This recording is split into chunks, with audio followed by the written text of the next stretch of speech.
ये वीडियो अंत तक जरूर देखना, क्योंकि जो व्यक्ति ये वीडियो अंत तक देखेगा उनका मनोकामनाएं जरूर पूर्ण होगा।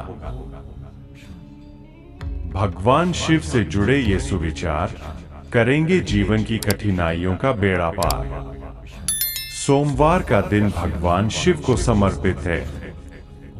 इस दिन पूजा अर्चना और व्रत से महादेव बहुत प्रसन्न होते हैं और भक्तों की झोली खुशियों से भर देते हैं। आइए जानते हैं भगवान शिव से जुड़े सुविचार। सप्ताह के 7 दिनों में सोमवार का दिन भगवान शिव को अति प्रिय होता है। सोम का अर्थ चंद्रमा से होता है, जिसे भगवान शिव ने अपनी जटाओं पर सुशोभित किया है। वहीं सोम का एक अर्थ सौम्यता से भी है, जो भोलेनाथ का स्वभाव है। इसलिए भगवान शिव की पूजा उपासना के लिए सोमवार का दिन सबसे उत्तम होता है। इस दिन भगवान भक्तों की पुकार सुनते हैं और हर कष्ट को दूर करते हैं। भगवान शिव अपने भक्तों की पुकार सुनते हैं और उनकी हर समस्या और पीड़ा को दूर करते हैं। अगर आप भी अपने जीवन में निराशा या फिर दुख महसूस करते हैं, तो शिवजी के ये विचार आपकी समस्या का बेड़ा पार लगाकर आपके जीवन को खुशियों से भर देंगे। महादेव के ये विचार आत्मविश्वास, बुद्धि, दृढ़ आचरण और प्रेरक व्यक्तित्व के लिए जाने जाते हैं। साथ ही जीवन में सफल होने के लिए भी शिव के ये सुविचार आपको प्रेरणा, प्रोत्साहन और शक्ति प्रदान करेंगे। महादेव के सुविचार परिवर्तन ही जीवन में एकमात्र स्थायी चीज है, इसे अपनाएं। शिव की भक्ति मन को शांति देती है और महादेव का नाम संसार के सभी बंधनों से मुक्ति देता है। जीवन से ज्यादा जरूरी कुछ भी नहीं है। यह सबसे बड़ा उपहार है जिसे आपको हमेशा याद रखना चाहिए। आप जीवन को नियंत्रित नहीं कर सकते, लेकिन आप इसे स्वीकार करना जरूर सीख सकते हैं। सृजन और विनाश एक दूसरे से जुड़े हुए हैं। शिव ही सृष्टि है और शिव की प्रलय, शिव की आदि है और शिव ही अंत।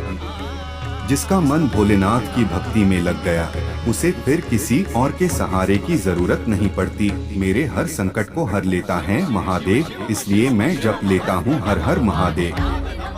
भगवान शिव के व्यक्तित्व को यदि समझा जाए तो यही जीवन का सत्य है। शिव एक प्रतीक और संभावना है। महादेव उन साधनों के मूलदाता भी है जिनसे आप खुद को रूपांतरित करके अपने जीवन को खुद रच सकते हैं।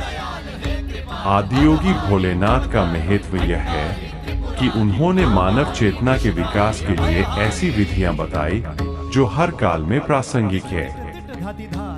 भगवान शंकर, जिसे हम आदियोगी भी कहते हैं, उन्होंने जिस मौलिक ज्ञान की रचना की है, वह ज्ञान धरती की लगभग हर उस चीज का स्रोत है जिसे आप आध्यात्मिक कह सकते हैं। इससे कोई फर्क नहीं पड़ता कि आपके जीवन की स्थिति कैसी है, शिव हर स्थिति में प्रासंगिक है, इसीलिए वह महादेव है। शिव क्षुद्र समस्याओं के लिए समाधान नहीं बल्कि मुक्ति के लिए है। एक शिव ऐसे लोगों को पसंद करते हैं जिनमें किसी चीज की ओर झुकाव न हो, बल्कि जो प्रज्वलित हों। तो हमने यह नहीं कहा कि शिव दिव्य है, हमने नहीं कहा कि शिव भगवान है, हमने कहा कि शिव वह है जो नहीं है। 3 अस्तित्व में सबसे बड़ी शक्ति शिव है। शिव का अर्थ है कुछ न होना। कुछ न होना सब कुछ का आधार है। 4, इससे कोई फर्क नहीं पड़ता कि आपके जीवन की स्थिति कैसी है, शिव हर स्थिति में प्रासंगिक है, इसीलिए वह महादेव है। शिव क्षुद्र समस्याओं के लिए समाधान नहीं बल्कि मुक्ति के लिए है। 5, ऐसा कहते हैं कि भगवान हर जगह है। कुछ केवल कुछ जगह हो सकता है, केवल कुछ नहीं ही हर जगह हो सकता है।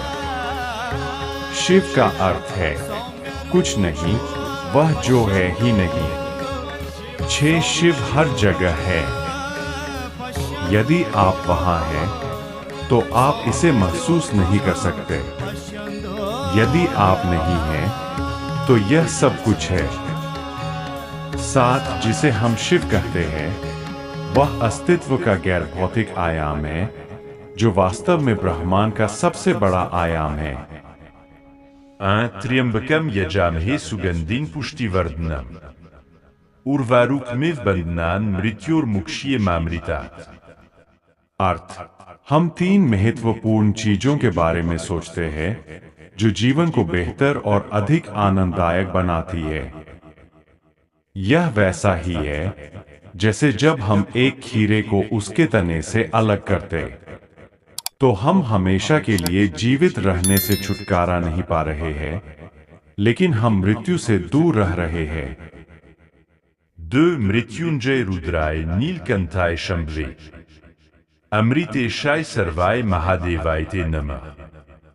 अर्थ, हे भगवान शिव, आप ही हैं जिन्होंने मृत्यु पर विजय प्राप्त की है और आप ही ब्रह्मांड के विनाश के लिए जिम्मेदार है ताकि पृथ्वी पर फिर से जीवन का वास हो सके।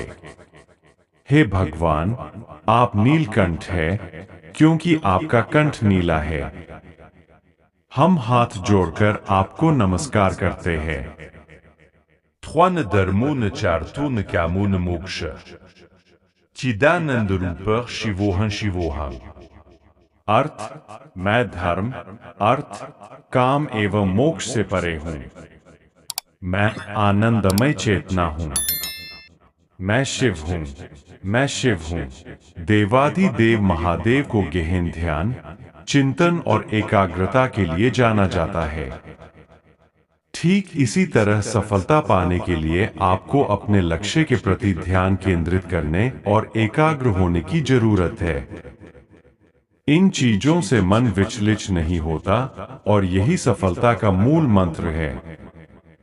धन का उपयोग। शिव पुराण के अनुसार उचित तरीके से की गई कमाई को हमेशा 3 भागों में बांटना चाहिए। 1 निवेश, दूसरा धन उपभोग, तीसरा धर्म के कार्य में व्यय करें। इस तरह पैसों के इस्तेमाल से जीवन सुखी और सफल बनता है। सच का साथ देना। शिव पुराण में सत्य बोलना और सत्य का साथ देने की सीख भी मिलती है। शिव पुराण के अनुसार जब माता पार्वती भगवान शिव से पूछती है कि सबसे बड़ा धर्म क्या है, तो भगवान शिव कहते हैं, सत्य का साथ देना ही सबसे बड़ा धर्म है।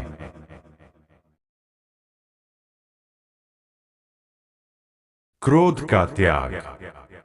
शिव पुराण हमें क्रोध न करने की भी शिक्षा देता है।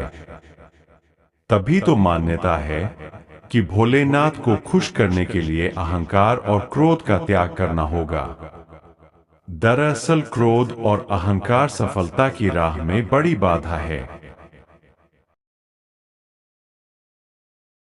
मोह का त्याग।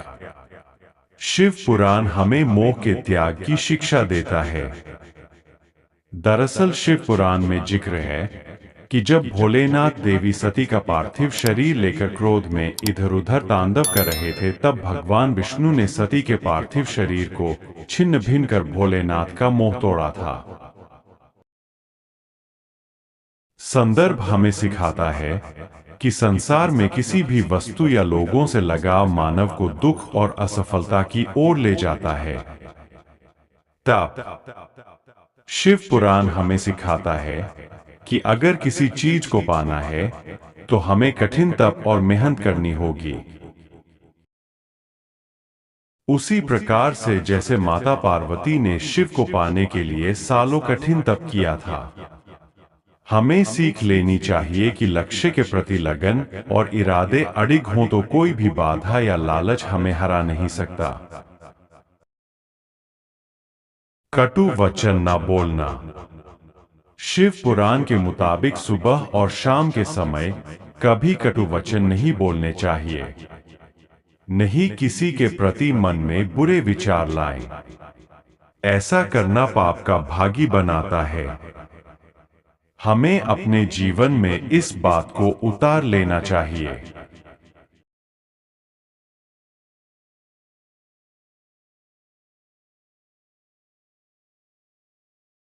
आशा है कि हमारी ये वीडियो आपको अच्छा लगा। ऐसे वीडियो देखने के लिए हमारी चैनल को लाइक एंड सब्सक्राइब जरूर करना। Thank you.